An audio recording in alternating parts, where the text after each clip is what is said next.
Hi guys! Welcome back sa aking channel. Samahan nyo ako ating alamin kung kailan ba tayo dapat magbigay ng isang second chance sa ating partner or nararapat bang magbigay tayo ng second chance at ating alamin kung pag-uusapan natin kailan ba tayo dapat magbigay ng second chance sa ating minamahal. Aminin natin 'di ba na lahat ng lahat ng relationship is dumadaan yan sa mga trials, sa mga problema, misunderstanding or yung mga simpleng away-away.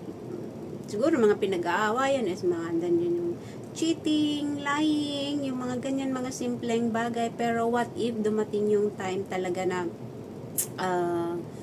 naghiwalay na kayo ng iyong partner. So kailan ba or dapat bang bigyan natin siya ng isang second chance? Okay, let's say, siguro pwede mo siyang bigyan ng isang second chance. Ito lang yung advice ko lang, ito lang yung para sa akin. Siguro pwede mo siyang bigyan ng isang second chance. Halimbawa, matagal na kayong magkarelasyon, so andyan nakilala na ninyo ang isa't isa. Alam nyo kung saan dyan yung tiwala ninyo sa kanya. Basta lahat. Alam niyo yung lies niya. Alam niyo yung ayaw niya. Basta kilala na ninyo ang isa't isa. So, sa halimbawa, yung partner mo yung nagkamali kaya kayo, naghiwala and then bumalik siya sa iyo and humihingi siya ng tawad. So, alamin mo muna, itanungin mo muna sa sarili mo o alamin mo kung ano ba yung roots na or ano yung pinagmulan ng inyong paghihiwalay. Kung simpleng bagay lang or ano is basta timbangin mo sa iyong puso and then itanong mo sa iyong sarili, dapat bang bigyan ko siya ng isang second chance? Bigyan ko ba siya ng pangalawang pagkakataon? Dapat bang ayusin namin ang aming relasyon and then pag-umpisa ulit kami ng panibagong yugto, yung ganon-ganon. So, kung halimbawa, alam mo na talagang nagsisi siya, makita mo na talagang pinagsisihan niya kung ano man yung ginawa niya, then maybe, total kilala mo naman na siya at naging karelasyon mo siya ng matagal, then maybe, pwede mong i-consider na bigyan siya ng isang second chance kung talagang maramdaman mo na talagang pinagsisihan niya yung kanyang kamalian at saka sa tingin mo is hindi na niya mauulit, then pwede siguro ni-consider mo na bigyan siya ng isang second chance. Pero kung halimbawa yan nga gusto mo siyang bigyan kasi yung andun pa rin yung love mo sa kanya, pero kailangan na pag-usapan nyo kung ano man yung reason ng pinaghiwalayan nyo noon, is kailangan na pag-usapan nyo yan ng masinsinan bago nyo ulit ibalik yung init ng iyong pagmamahalan. Hindi porket nag-sorry siya or inamin na niya na, oh sorry, it's my fault, can you give me a second chance? And then porket mahal mo siya is sige lang, sige, oo ka na kaagad. Kailangan na alamin mo talaga kung pinagsisisihan niya, kung ano man yung ginawa niya, kung bakit kanya sinaktan or kung bakit niya ginawa yan, at kung sa tingin mo talaga na hindi na niya uulitin yan, then pag-usapan yung maayos, isettle niyo kung ano man yan, and then yan, okay, sige. And then once na na kayo, nakabalikan, huwag nang ulit-ulitin kung ano man yung nakaraan, kung ano man yung pinag-awayan ninyo, kung ano man yung dahilan na yung reason kung bakit kayo naghiwalay noon. Pero ito lang yung masasabi ko. Hindi healthy na manatili sa isang relationship kahit gaano pa natin kamahal yung isang tao. Hindi healthy. It's not okay to stay in a relationship kung patuloy kanyang sinasaktan or dinidisrespect. Hindi healthy yan. Hindi, para sa akin, hindi okay. Kahit mahal na mahal pa natin yung isang tao, is huwag nating hayaan na patuloy nila tayong dinidisrespect, hindi ba? So, yun siguro na pwede mo siyang bigyan ng isang second chance. And then, of course, i-consider mo na rin siguro yung family mo, yung mga friends mo, ask advice to them kung ano yung mai-suggest nila sa'yo, o sabihin mo na, si ganito, bumalik siya at gusto niya na bigyan ko siya ulit ng second chance. Anong masasabi niyo? And then pakinggan mo ko yung solicit advices ng iyong mga friends or families, especially ng iyong pamilya, hindi ba? Kung sabihin nila na, sige, bigyan mo siya ng tingin naman namin is nagbago siya, nagsisisi siya sa kanyang ginawa, and then, okay, bigyan mo siya ng isang second chance. Pero ito, kailan ba natin hindi dapat bigyan ng isang second chance ang ating partner kahit gaano pa natin siya kahit gaano pa natin sila kamahal. Kung halimbawa bumalik yung yung dati mong partner sa iyo, and then yung nagsisisi siya sorry, kasalanan ko, pwede ba tayong magbalikan or anuhin mo yan, tignan mo kung talaga bang talagang pinagsisihan ba niya yung kanyang ginawa.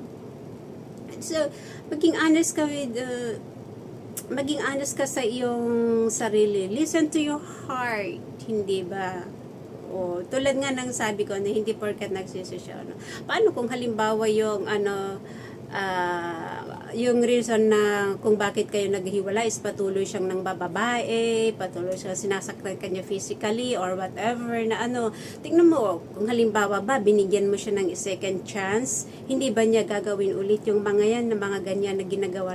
Basta timbangin mo at alamin mo, tulad nga sabi, alamin mo ano ba yung reason kung bakit kayo naghiwalay.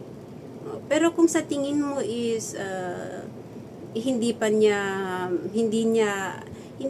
kahit bigyan mo siya ng second chance, tingin mo hindi niya kayang ihinto yung halimbawa addiction niya sa babae or kung ano man yung reason na pinaghiwalan niyo, kung sa tingin mo hindi niya kayang bitawan yung mga yan, then there's no point, walang kasaysayan, hindi makabuluhan na bigyan mo siya ng isang pangalawa pang pagkakataon, hindi ba? Kasi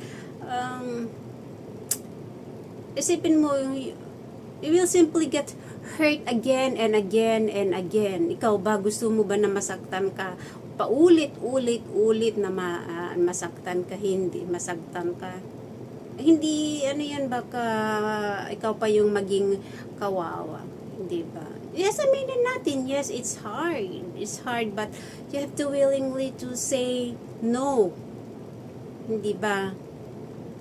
Kailangan na alam natin din sa sarili natin kung kailan tayo magsabi ng no, kahit talagang masakit sa ating damdamin, kasi syempre minahal natin siya, but you have to i-let go mo na kung ano yung nararamdaman mo, okay? And then when you know that you cannot trust that person anymore, and then there's no use na bigyan mo siya ng isang second chance. You deserve to be treated well. We deserve to be treated well, hindi ba? So hindi lahat ng pagkakataon is bigyan natin ng second chance yung isang tao na pinakamamahal natin, hindi ba? Kasi kung sinasaktan ka niya paulit-ulit kahit sa baka sa umpisa lang yan is okay, parang nagsisisi siya, pero andyan ulit, parang sa ikaw paulit-ulit na ganyan. Gusto mo ba na paulit-ulit kang nasasaktan o paulit-ulit kang umiiyak, hindi ba? So para sa akin, huwag nang bigyan ng second chance kung ganyan yung pakiramdam mo na hindi na siya, yung walang chance na baguhin niya kung ano yung pinaggagawa niya. Baka ugali na niya yon, yung babaero siya or yung nananakit or yung halimbawa ayaw mo yung kanyang bisyo, hindi ba? So stop kahit masakit, and then say no, and then walk away sa isang relationship na ganyan. Because one of the most painful realizations a person can ever come to is awareness that the person he or she loves is dealing with some sort of addiction. Ang hirap yung ganyan, hindi ba? Yung meron siyang addiction. Hindi naman sinasabing porket addiction is yung mga bad vices or mga addict siya sa addiction niya is yung pambababae, yung ganon, hindi ba? So, i-let go mo na lang yan, i-let go mo na lang yan yung relationship ninyo. And for sure, I believe, and for sure na pag nilet go mo yan, lahat na kinalimutan yan, may darating na talagang para sa'yo na magmamahal talaga sa'yo ng totoo. Kasi when someone loves you and cares for you, ayaw niya yung nasasaktan niya, ayaw niyang makita na nalulungkot ka. So, ang mai-advise ko is, i-prioritize ninyo yung prioritize your self-care. Ayan. O, diba? So, kailangan na andyan yung self-care. Alagaan mo yung sarili mo. Yung taking care of yourself means taking care of yourself means maging honest ka, i-acknowledge mo yung kung ano man yung nangyari, and then it's time to say goodbye sa iyong ex, hindi ba? Making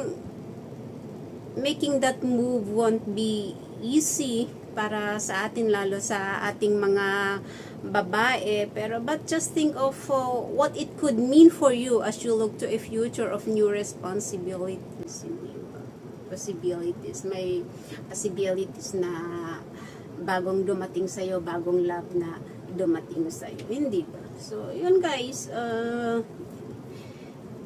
kayo guys, naranasan nyo bang magbigay ng second chance sa inyong relationship? At dapat bang bigyan nyo ng isang second chance ang iyong partner? So, depende yan sa situation, kung kailan tayo, or kung kailan pwedeng bigyan ng second chance ang partner natin. So, yun nga, tulad ng sabi ko, pwede mo siyang bigyan ng second chance kung talagang makita mo na nagsisisi siya, at andyan yung chance talaga na magbago siya, kaya niyang baguhin yung kung ano yung ayaw mo sa kanya, kaya niyang baguhin yung ano man yung pinag-awayan ninyo noon, hindi ba? Pero kung sa tingin mo nga is walang chance na magbago siya, then it's useless. So just bye sa yung relationship and then move on. Okay? So thank you guys for watching. Please do like and subscribe. Bye!